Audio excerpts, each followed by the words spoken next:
మంచు ఫ్యామిలీలో గొడవలు ఇప్పుడప్పుడే సద్దుమణిగేలా కనిపించడం లేదు. ప్రస్తుతం మోహన్ బాబు ఇంటి వద్ద తీవ్ర ఉద్రిక్తత నెలకొంది. జల్పల్లిలోని మోహన్ బాబు నివాసానికి పోటాపోటీగా బౌన్సర్లు చేరుకున్నారు. విష్ణు తరపున 40 మంది బౌన్సర్లు రాగా, మరోపక్క వారికి పోటీగా 30 మంది బౌన్సర్లను మంచు మనోజ్ తీసుకొచ్చారని సమాచారం. అయితే మనోజ్ తరపు బౌన్సర్లను లోనికి సెక్యూరిటీ అనుమతించటం లేదు. ఈ క్రమంలో వీలైనంత త్వరగా దుబాయ్ నుంచి మంచు విష్ణు రానున్నారని, విష్ణు వచ్చిన తర్వాత ఈ గొడవ మరింత పెరిగే అవకాశం ఉందని సోషల్ మీడియాలో పెద్ద ఎత్తున చర్చ జరుగుతోంది. నిన్నటి నుంచి కూడా సోషల్ మీడియాలో మోహన్ బాబు మంచు మనోజ్కు సంబంధించిన వార్తలు వింటూనే ఉన్నాం.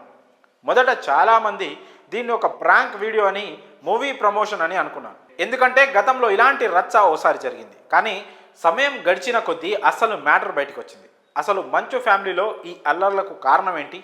ఈ గొడవ ఎక్కడ మొదలైంది? పోలీస్ స్టేషన్, మీడియా, సోషల్ మీడియాలో ప్రతి ఒక్కరూ నోటీస్ చేసే వరకు ఎందుకు వచ్చింది?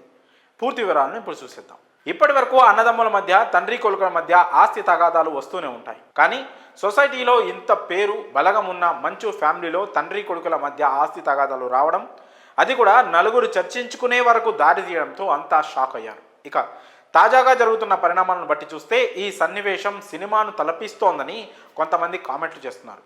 అయితే గత కొన్ని రోజుల నుంచి కూడా మంచు ఫ్యామిలీలో ఆస్తుల గురించి వివాదాలు జరుగుతున్నాయట. సో ఈ క్రమంలో సెటిల్మెంట్ కోసం హైదరాబాద్లోని అవుట్కట్స్లో ఉన్న మోహన్ బాబు నివసించే ఫామ్ హౌస్కు వెళ్ళాడట మనోజ్.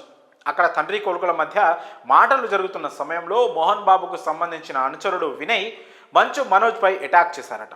ఈ క్రమంలో వినయ్ తనపై దాడి చేసి గాయపరిచారని డైల్ 100కి మంచు మనోజ్ ఫోన్ చేశారు. ఇక తర్వాత గాయాలతో ఆయన హాస్పిటల్కి చేరుకున్నారు. దానికి సంబంధించిన వీడియోస్ కూడా సోషల్ మీడియాలో వైరల్ అయిన సంగతి తెలిసింది. మనోజ్ మాత్రం తన తండ్రి అలాగే వినయ్ పైన పోలీస్ కంప్లైంట్ ఇచ్చినట్లు వార్తలు గట్టిగా వినిపిస్తున్నాయి. అయితే అటు మనోజ్ కానీ మోహన్ బాబు కానీ ఇంతవరకు నేరుగా దీనిపై స్పందించలేదు. మొత్తానికి వీటిపైన క్లారిటీ రావాలంటే ఎవరో ఒకరు స్పందించాల్సిందే. అటు మంచు లక్ష్మి ఇప్పటికే ముంబై నుండి మోహన్ బాబు నివాసానికి చేరుకున్నారని సమాచారం. ఇక వీరి వివాదం ఎక్కడి వరకు దారి తీస్తుందో చూడాలి. మరి ఈ వివాదంపై మీ అభిప్రాయాలను కామెంట్స్ రూపంలో తెలియజేయండి.